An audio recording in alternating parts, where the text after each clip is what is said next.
Okay, good morning. My name is Ron Kennett. I'm sitting on the right, or on the left actually. It's one N, not two N's. I am president of the Israel Statistical Association, so I'm a statistician. I've known David for 25 years. We were next door neighbors in the School of Management of the State University of New York in Binghamton, right? It changed the names later, became Binghamton University, part of the SUNY system.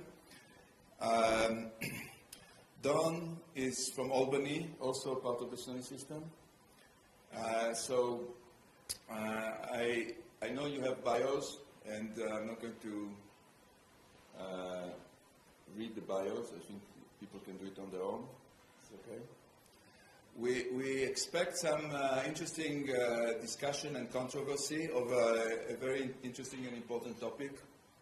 I'm going to moderate that. I will begin with a brief summary of what I've heard, and then we'll open this to the participants here. So, Don, please.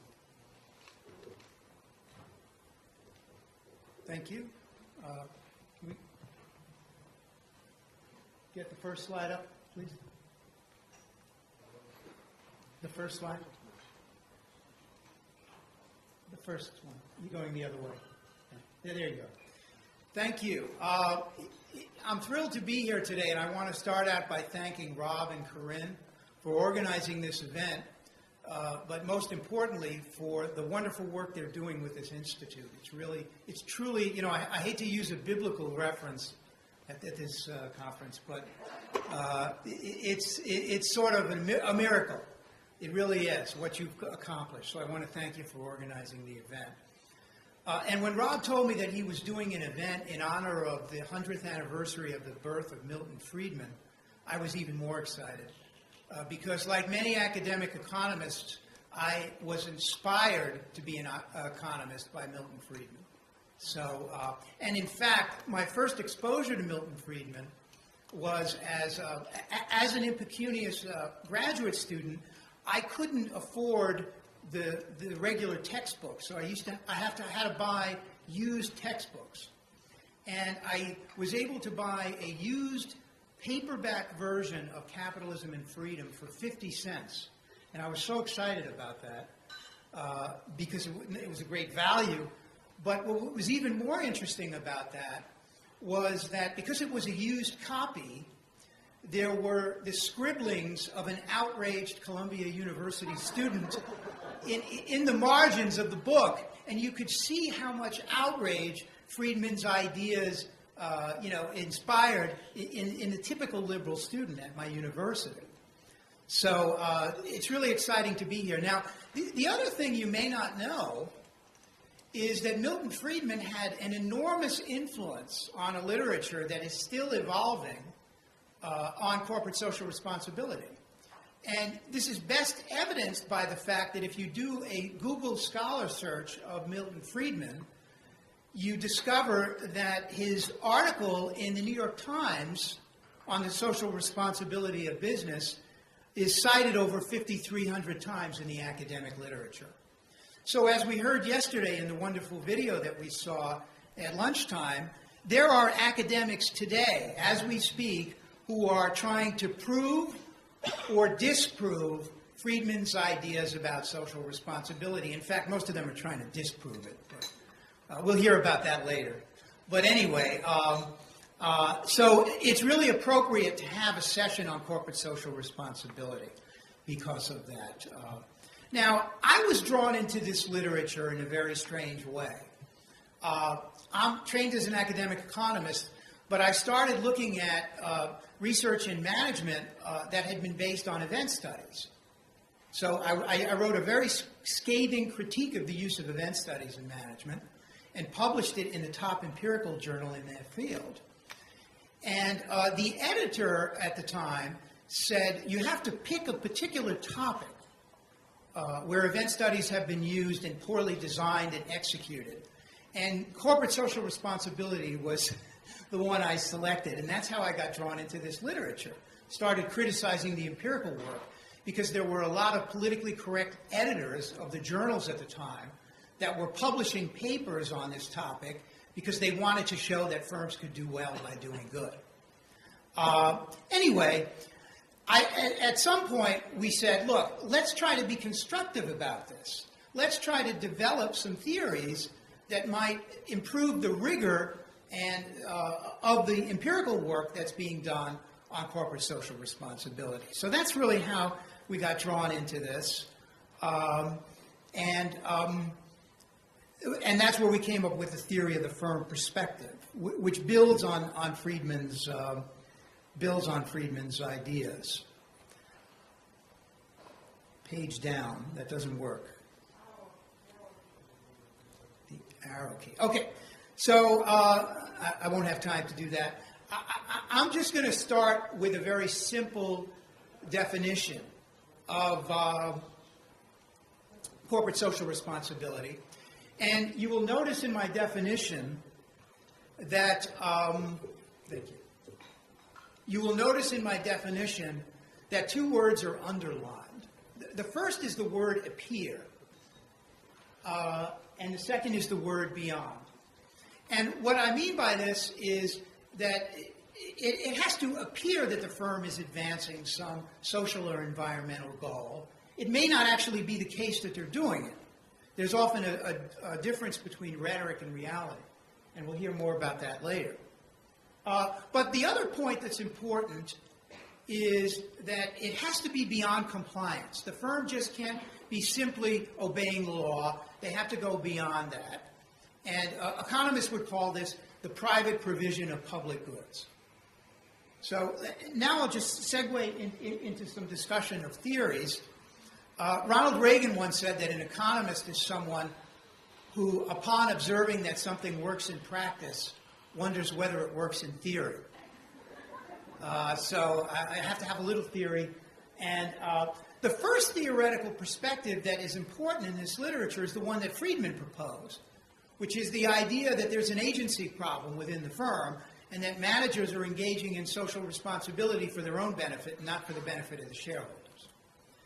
Now, as you can imagine, this elicited a strong response from professors in the field of management, which led to the development of so-called stakeholder theory, which argues that managers also need to cater to non-financial stakeholders, such as employees, customers, suppliers, and, as we'll hear later on, employees as well.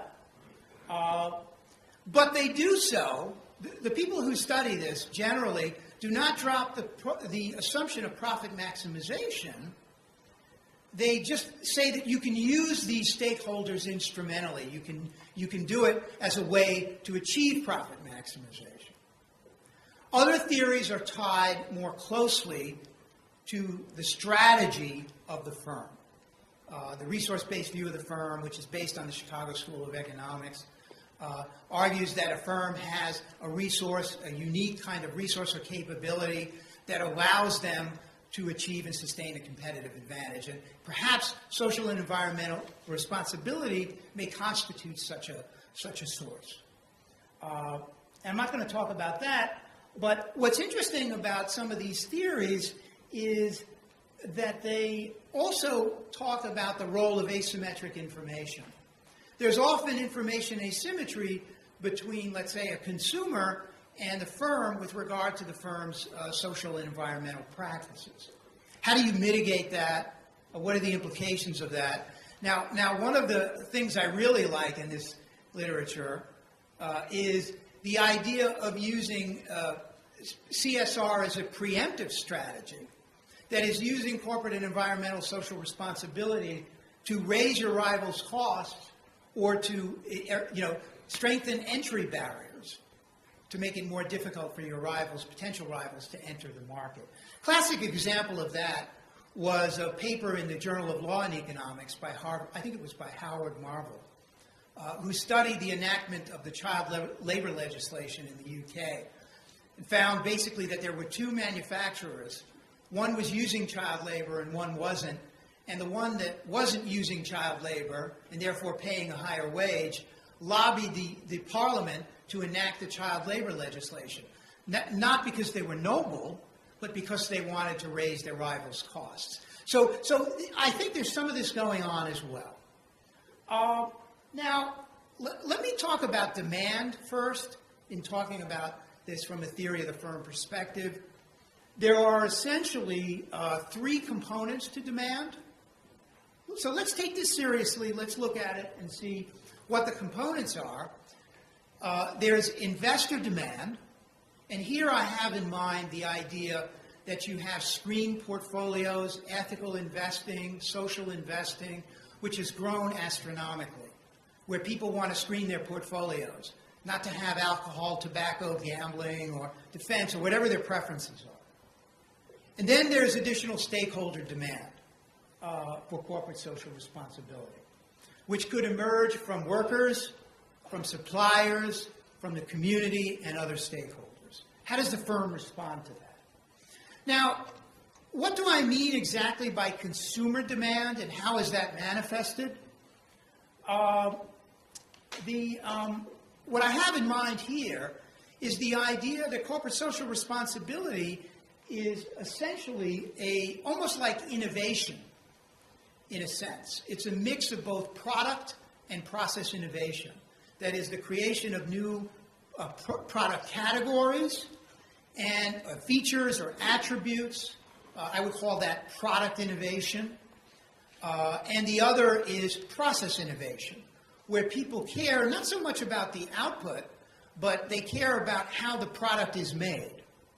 Okay? In other words, if you are against, have very strong opinions about animals and you want to protect them, you don't want animal testing used in the cosmetics that you purchase.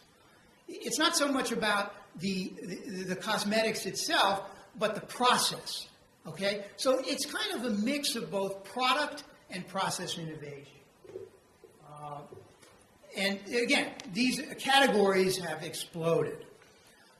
Now, let me talk about the economic models of corporate social responsibility. So basically what we do is what economists typically do when confronted with a complex situation, is we make a bunch of assumptions and we subsume the world into a two-dimensional space in order to generate some predictive outcomes. And you'll see exactly what I mean by that. But some of the key assumptions that we make are that firms are responding to demand in a rational way. And by that I mean that they're able to profit maximize accordingly. And that means that they're able to evaluate the profitability of being socially responsible and compare it to the profit that they would earn if they were not socially responsible. And they make choices that are rational in that sense. Why would a firm choose to be socially responsible? What are the benefits to the company? One might be reputation enhancement, which would enhance the reputation of the brand or the firm, and I'll talk about that in a few minutes. The second is the ability to charge a premium price for its product or service. And the third is the possibility that it might have some benefit in the labor market. It might allow the firm to recruit and retain higher quality workers, or that workers might be more productive in the aftermath of that. In these economic and strategic theories of corporate social responsibility, the role of asymmetric information is very important because there is information asymmetry between the consumer often and the firm in terms of the firm's social and environmental practices. So again, the demand equation looks like any other demand equation. I said we're subsuming the world into a two-dimensional space. In this world, there are only two goods, good X and good Y. The good Y is the one that has the CSR attribute, and the demand for that is a function of the price of that good and all the conventional arguments of a demand function: advertising, income, tastes and preferences, demographic factors, but also the price of the non-socially responsible good. So there's substitution, the potential for substitution.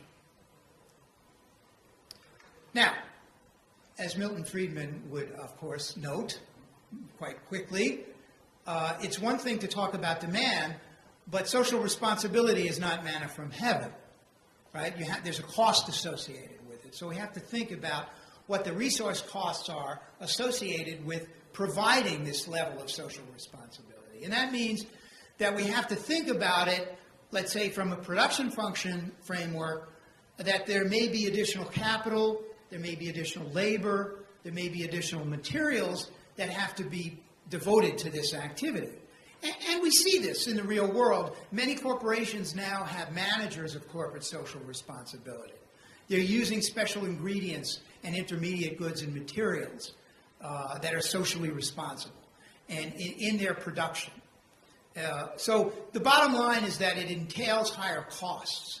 So that, that has to be factored into the analysis, and it is. Now, there is, I think now, a vast empirical literature that's based on this theory of the firm supply and demand framework for corporate social responsibility. And I'm just going to try to summarize some of the key findings from that. I think the key result, and really the takeaway that I would take from this presentation, is that firms are using CSR strategically. And that means that they're matrixing it into their business and corporate level strategies. It's another competitive variable. But it's also important to think about, one of the things that we've been looking at is the question of how the propensity and to engage in social responsibility and the returns to social responsibility vary by the types of goods and services that are being sold.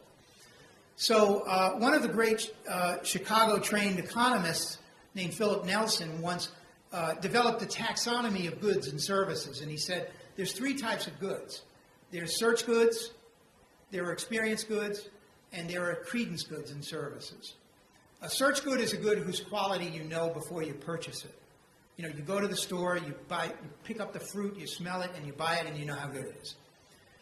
The next class of goods are experience goods, which are goods whose quality you can only observe after you experience the product.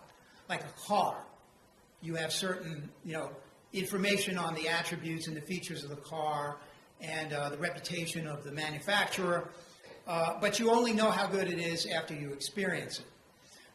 And then there's a third class of goods called credence goods or services, whose quality you don't even observe directly after you consume it. These are goods and services like higher education, consulting, certain types of medical procedures. So the point is that when you're selling experience and credence goods, you have to rely on the reputation of the firm for quality. And so anything related to that, and social responsibility can be viewed as a proxy for the quality of the firm, is important. And that's one thing that's been discovered in the literature. Secondly, firms are doing rational cost-benefit analyses of these activities.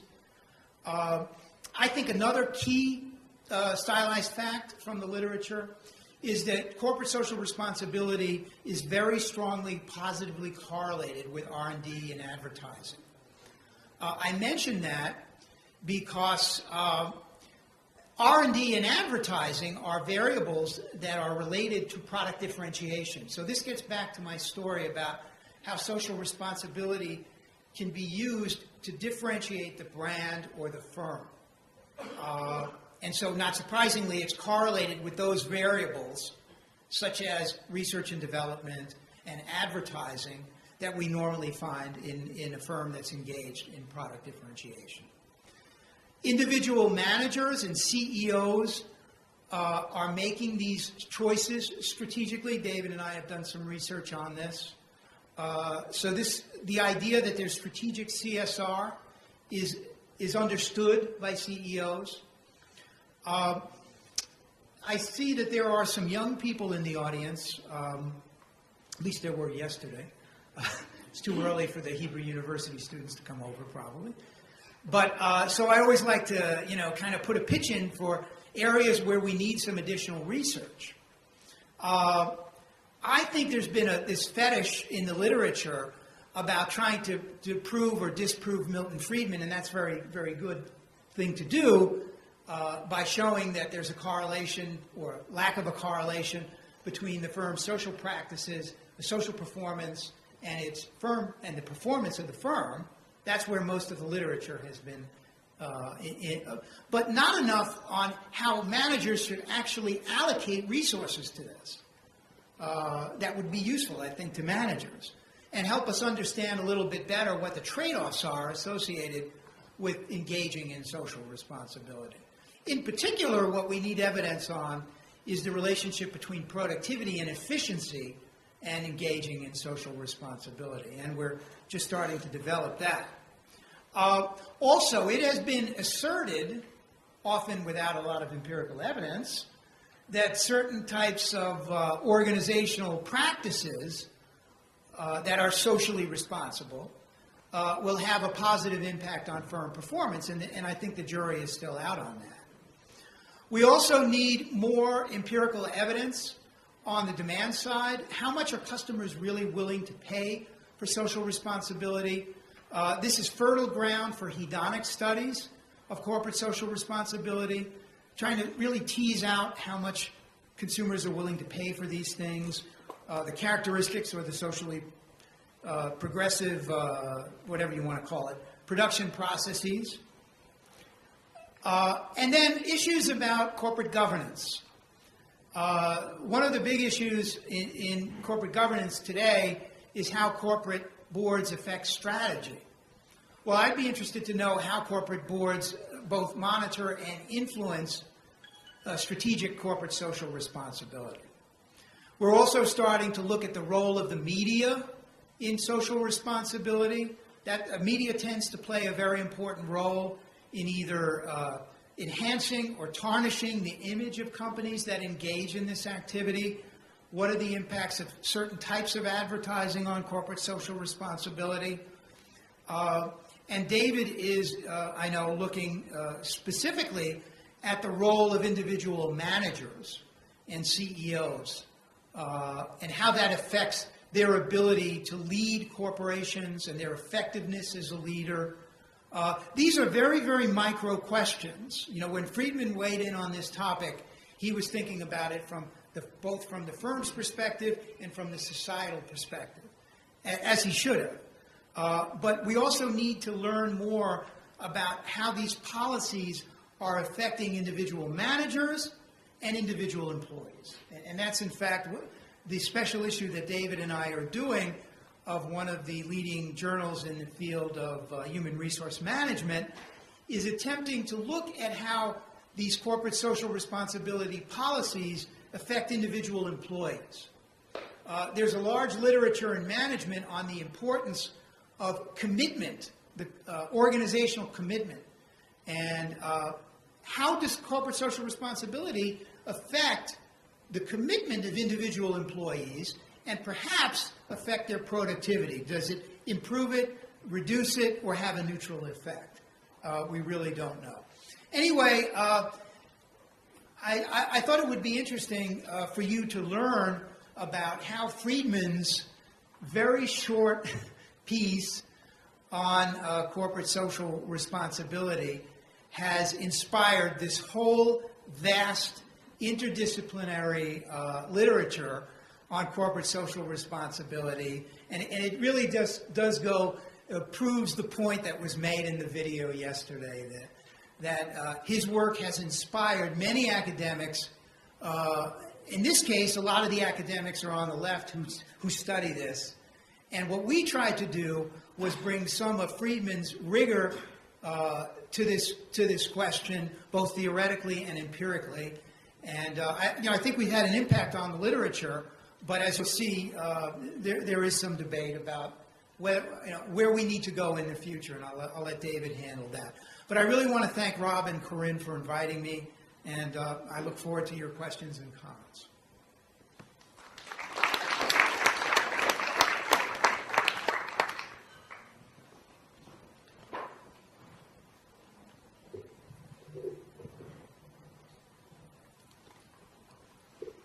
Boker Tov, מה נשמע?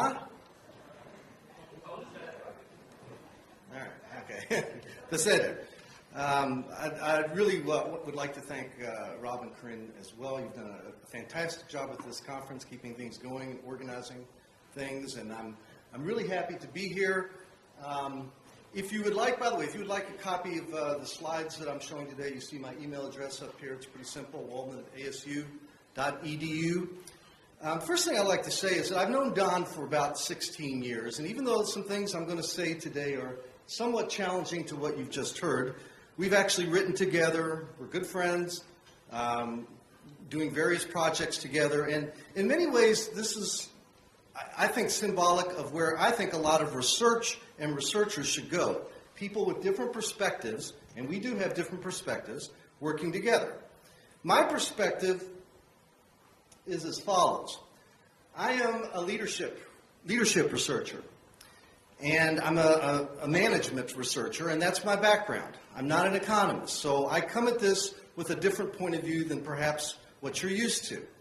And I realize that sometimes when I go into a group like this, which has perhaps a different perspective than what I have, in many ways I'm jumping into the frying pan, so to speak. I don't know if you've heard this expression in English, but you can perhaps imagine what it means. But please remember that I'm your friend.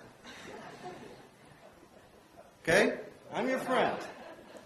As I go through a few things and say some things that might make you cringe a little bit. What I mean by that is that I am a strong believer in free markets. I'm a strong believer in capitalism. Just like Don and just like everybody in this room. It's by far the best economic system that we can imagine. It's certainly much better than that crappy thing that we call socialism. Okay, so with that in mind, what my thinking is all about is trying to understand at an organizational level, at a leader level, how to make it work. Because in many ways, the corporation, the organization, is the face of capitalism. And its leaders are the eyes of capitalism. Something to keep in mind as we go along. This is what people actually see when they think about capitalism. Now, Don just gave you a definition of CSR, and it's the same definition that I use. We've actually published this together. But here are some examples of what CSR actually entails, more specifically. I know a lot of us would like to think of CSR just simply in terms of philanthropy or maybe community relations, but it really is broader than that. Okay, and actions and policies oriented towards CSR are broader. Now, I want to talk about some of Milton Friedman's quotes regarding CSR in his later years. And again, I'm coming at this without as much of a knowledge of Milton Friedman as you folks. And from what I do know and from what I've heard, you know, I'm in just as much admiration as you folks are in terms of his life's work and so forth. But I do know this. Sometimes that when people who focus on a particular level of analysis, and my understanding of Milton Friedman was that predominantly he focused on societal level things, more what we would call more macro level things.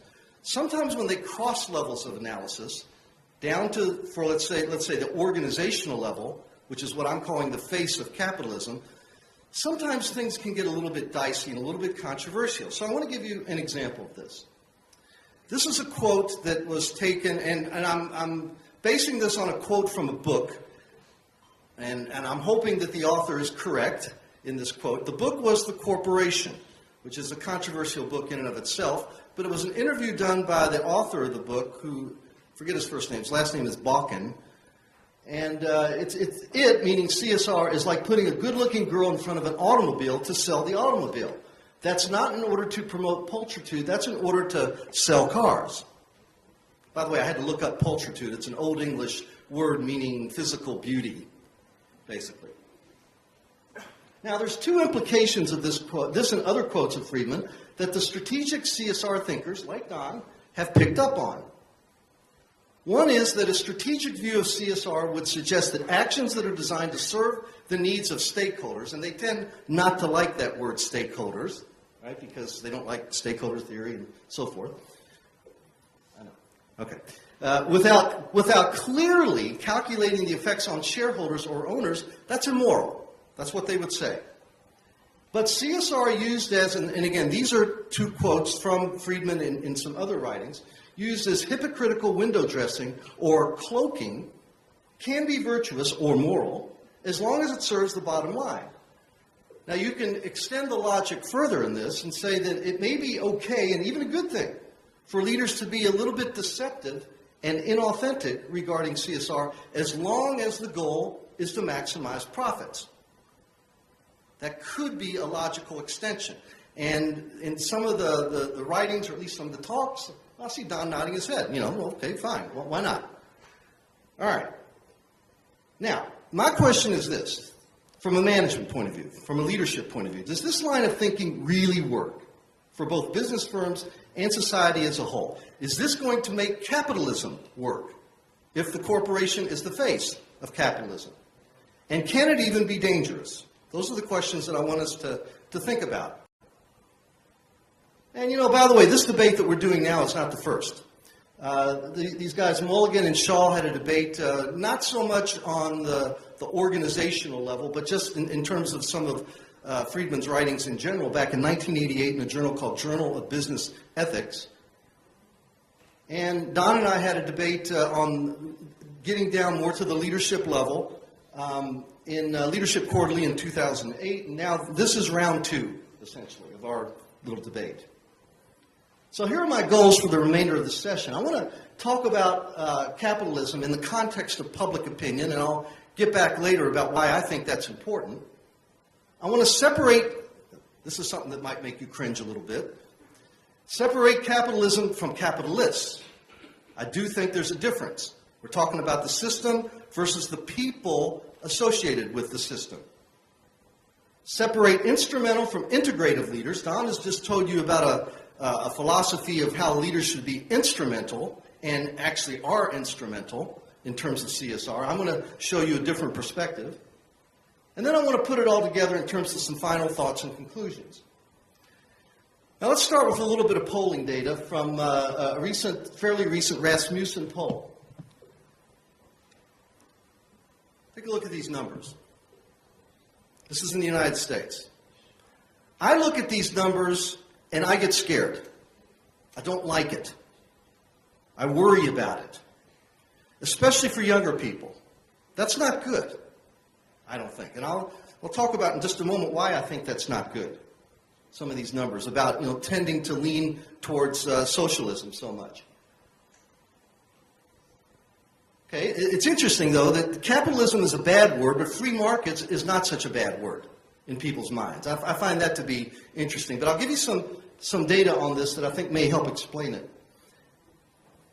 Let's get down to the level of actual leaders, the eyes. Remember, I'm using these analogies or metaphors, the face of the organization, the eyes of the organization.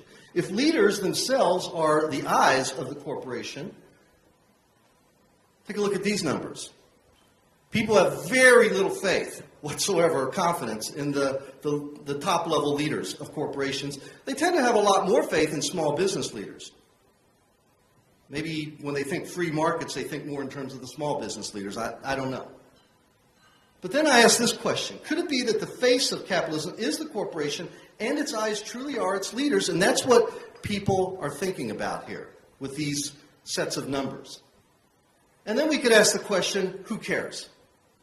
Maybe Don would ask that question. Who cares? Why should we care about these numbers? Well, this is why I think we should care.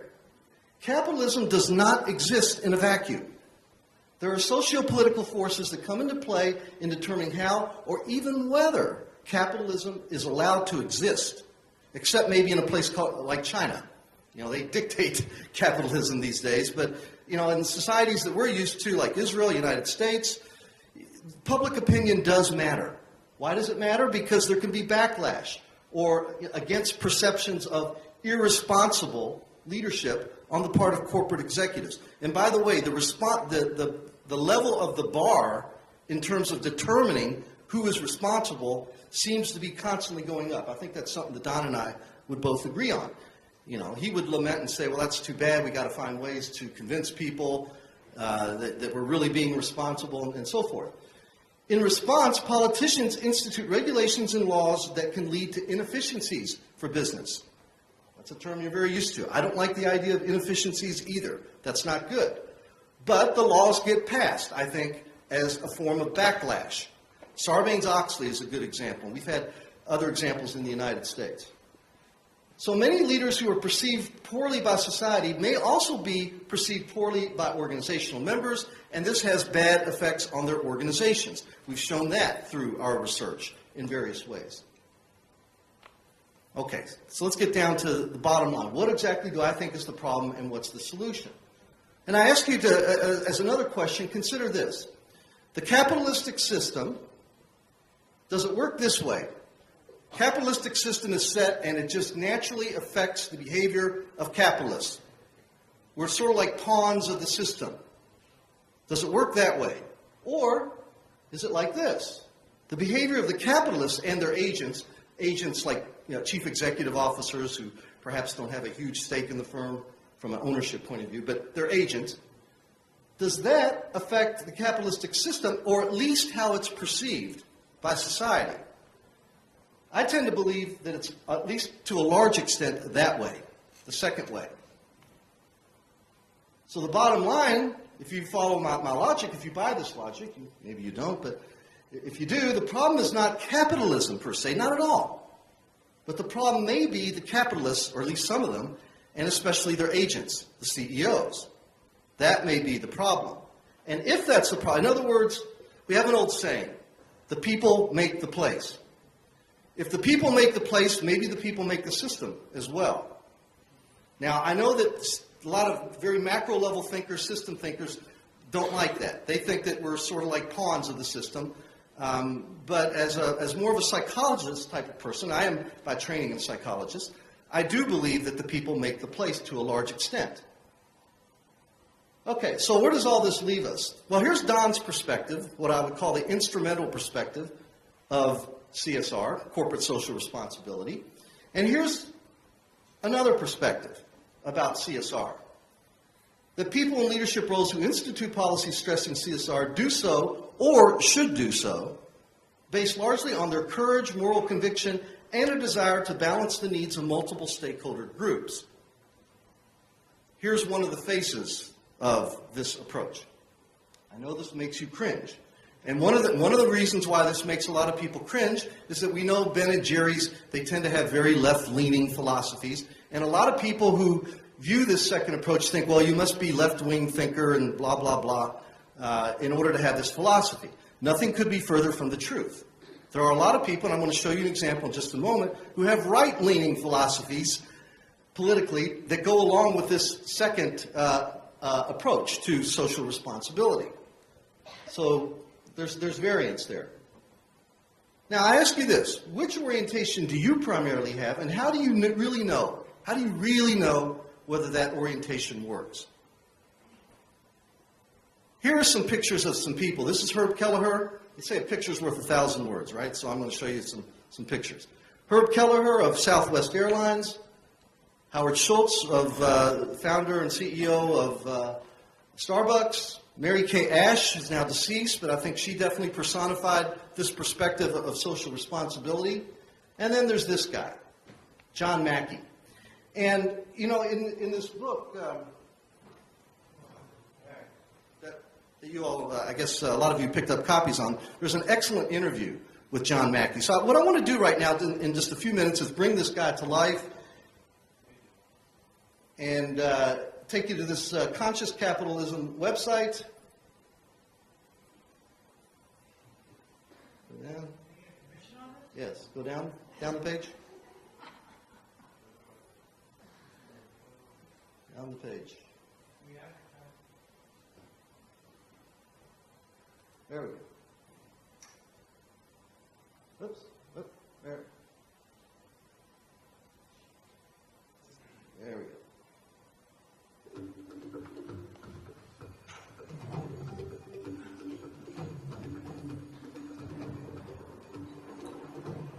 Conscious capitalism consists of four basic principles. The first principle is that business has the potential to have a higher purpose that goes beyond merely maximizing profits and shareholder value.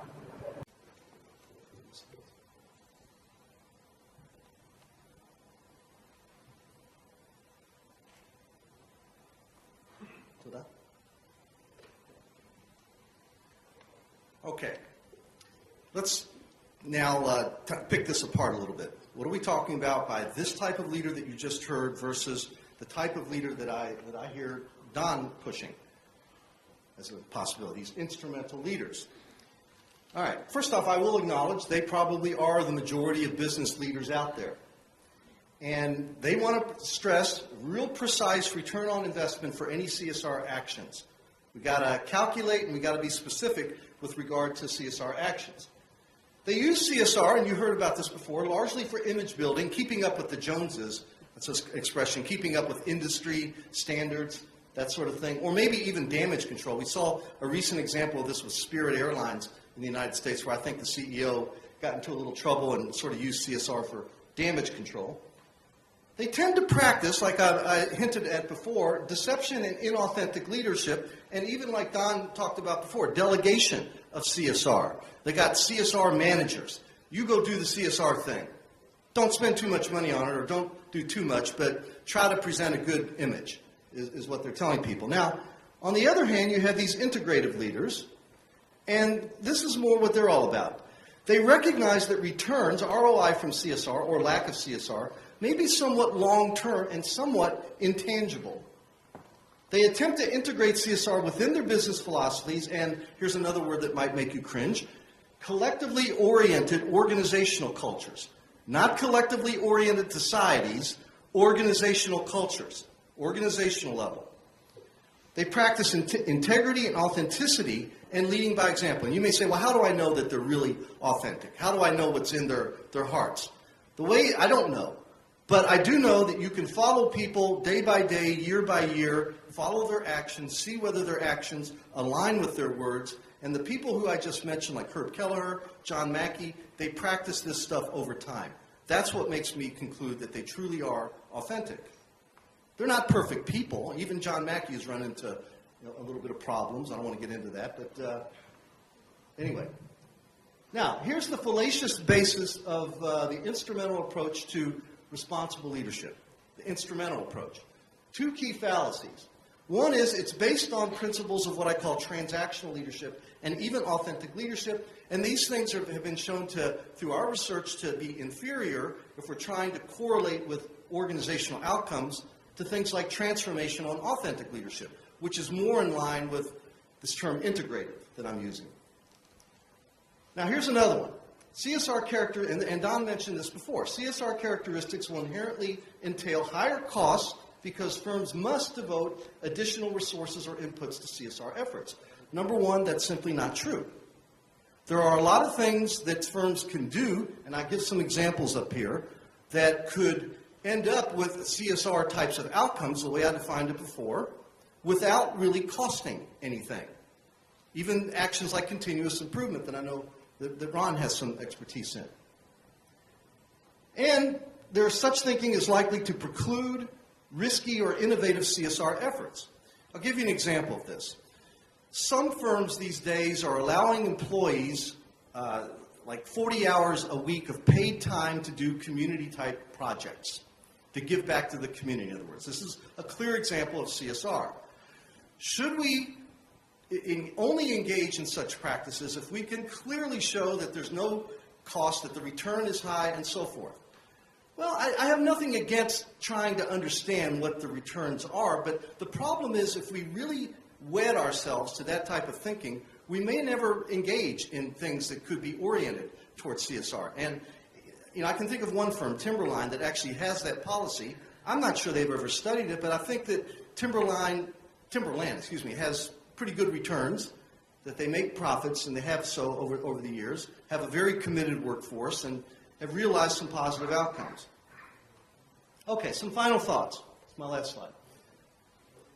One thing I want to emphasize is that there's actually very little research to support either one of our perspectives. And I do agree with Don that there is more that we need to do. There is the polling data that I presented earlier. I'm not saying that's evidence of my perspective necessarily. It's a reason for my hypothesis about the problem with people's perceptions. There is a study which I was part of in Administrative Science Quarterly a few years back, and the basic bottom line of this study is that CEOs who use the integrated perspectives in their decision-making, integrative leadership achieve stronger organizational performance as compared to more economic or calculative-minded leaders. That's basically what we showed in that study. But again, I don't think that that study in and of itself is definitive. Now, the instrumental approach to responsibility has been inherent in our MBA programs all over the world for years, for decades. And all I can say to that is,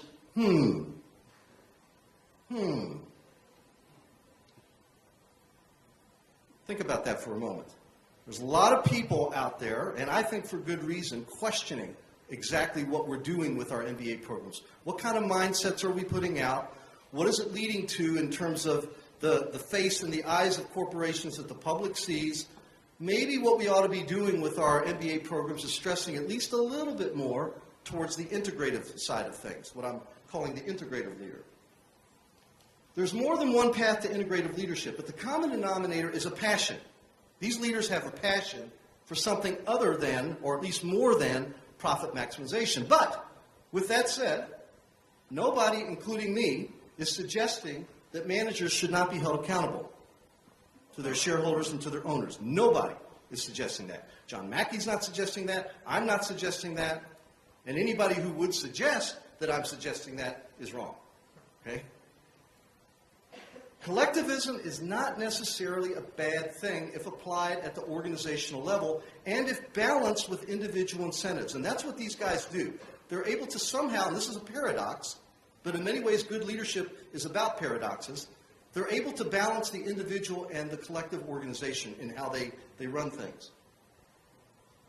Final thought. Integrative leadership does not follow a political party or philosophy. John Mackey, back in 2009, wrote an op-ed in the Wall Street Journal that was highly condemning of Obamacare. Excellent, excellent op-ed. And he got a lot of flack from that because, as you can imagine, okay, sure, a lot of the clientele of Whole Foods tends to be left-leaning. Matter of fact, they organized a boycott against Whole Foods, and then people on the other side organized an anti-boycott of Whole Foods, and it all kind of leveled out, and Whole Foods didn't suffer a single bit, you know, if you look at how they're doing. So with all that, I know that sometimes when you get PowerPoint, you tend to get a little bit too much, and I guess this is my final. Maybe we'll hold off on this one until Ron has some comments.